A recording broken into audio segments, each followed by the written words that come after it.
अच्छा भैया कोई ऐसा, जब आपने बताया कि आपकी लाइफ में कोई मिरेकल हुआ था, बहुत टूट चुके थे, हार चुके थे, फिर बाबा ने सँभाला। तो हम जानना चाहेंगे कोई ऐसा कोई मोमेंट शेयर करना चाहेंगे आप?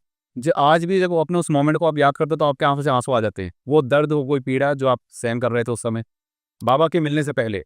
बाबा से मिलने से पहले कोई ऐसा फ़ेज़ आपकी लाइफ में चल रहा हो जिसको आप आज भी याद करते हो तो रूह काँप जाती है?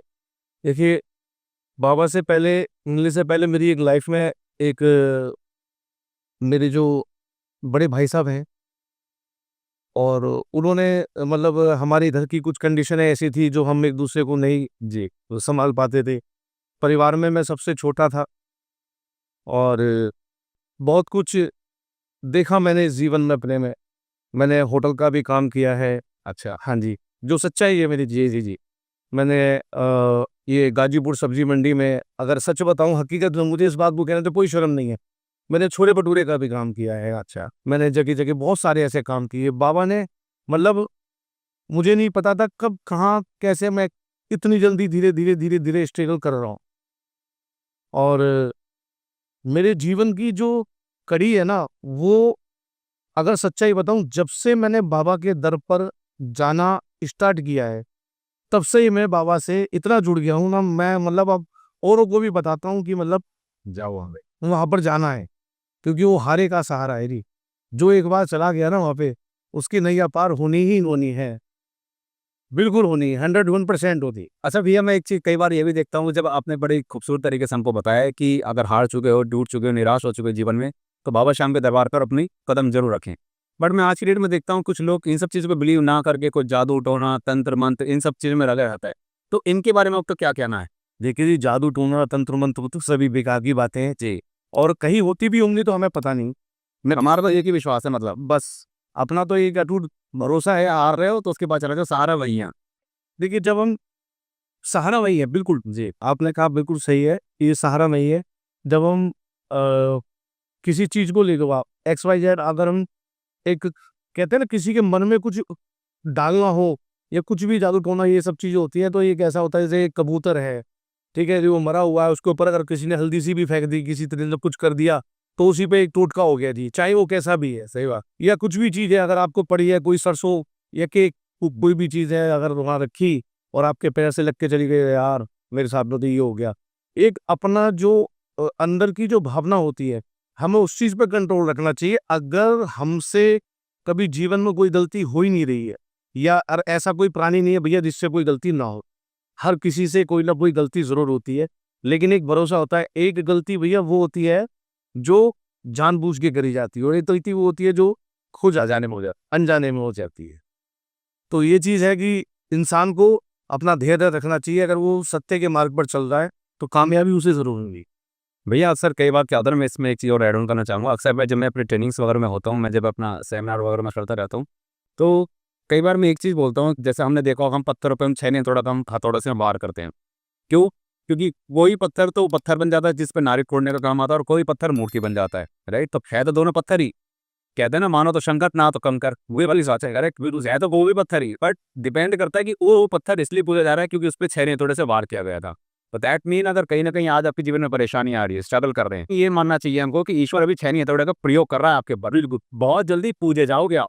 ये सही-सही है, सच्चाई है। अगर आपके मतलब छेनी हथौड़े से आपको तकलीफ हो रही है, तो ईश्वर कहेगा कोई बात नहीं, तथास्तु भाई, इसको छोड़ दे। इसको एक काम कर, मेरी चरणों के नीचे इसको जगह दे दे, कोई भी आएगा नारियल फोड़ के जाएगा इसके ऊपर, बट वो पूजा नहीं जाएगा। जी, जी, जी, जी, राइट। बिल्कुल सच्चाई है। मैं इस बात के लिए कहना चाहूँगा ये काशी में जैसे हम खाटू श्याम जाते हैं, हर महीने की काशी आती है तो वहाँ हम जाते हैं।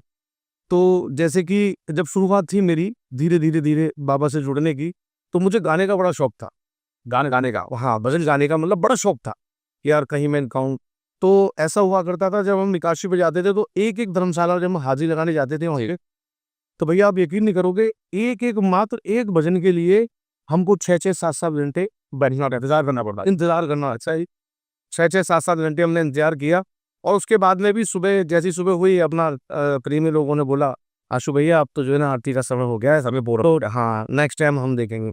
तो बाबा है ना बहुत परीक्षा लेता है, बहुत परीक्षा लेता तो है। उस वक़्त आपको ऐसा नहीं लगा यार छोड़ो इन सब चीज़ों को, कुछ नहीं मतलब मतलब?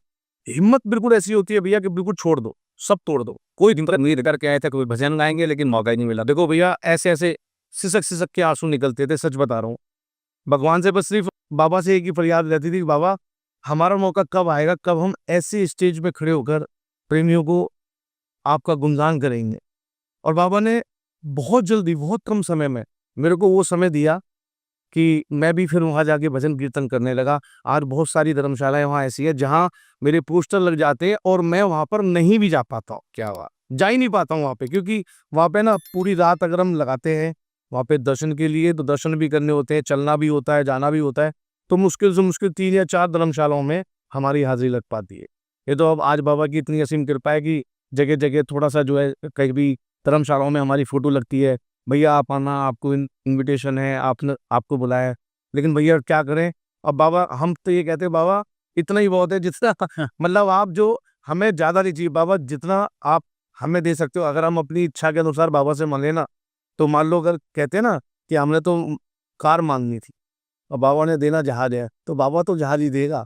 अगर हम कार माँगेंगे ना, तो कार में लिपटा के भेज देगा वो, कि भैया आप कार लो और जाओ। तो भैया जैसा अभी आप बताया कि कहाँ तो आप एक भजन के लिए मतलब परेशान हो रहे थे कि कम से कम एक भजन गाने का मौका तो मिले। जी। आज आपके पास लाइन लगी हुई है भजन की कि यहाँ भी आओ, यहाँ भी आओ। तो कैसे मैनेज कर रहे हो आप? आज इतने सारे ऑफ़र आपके पास आ रहे हैं कि आपको मतलब कैसे लोगों को मना कर पाते हैं फिर आप? देखो, मना तो मैं नहीं करता हूँ, ये तो सच्चाई है। मना नहीं करता हूँ, लेकिन उनके साथ में एक बात हो जाती है कि जी मैं इतने से इतने समय के बीच में आपके पास हाज़िरी लगाने के लिए आ सकता हूँ। तो वहाँ जैसे कहीं भी हमें जाना-आना होता है, भागलपुर एक वहाँ पे एक कस्बा है या गाँव है, जो भी है, वहाँ पे मेरी हाज़िरी लगेगी। तो बस यही है कि हमें एक समय निकालना होता है कि भैया इस समय से इस समय के बीच में हम जो है आपके पास आ जाएँगे।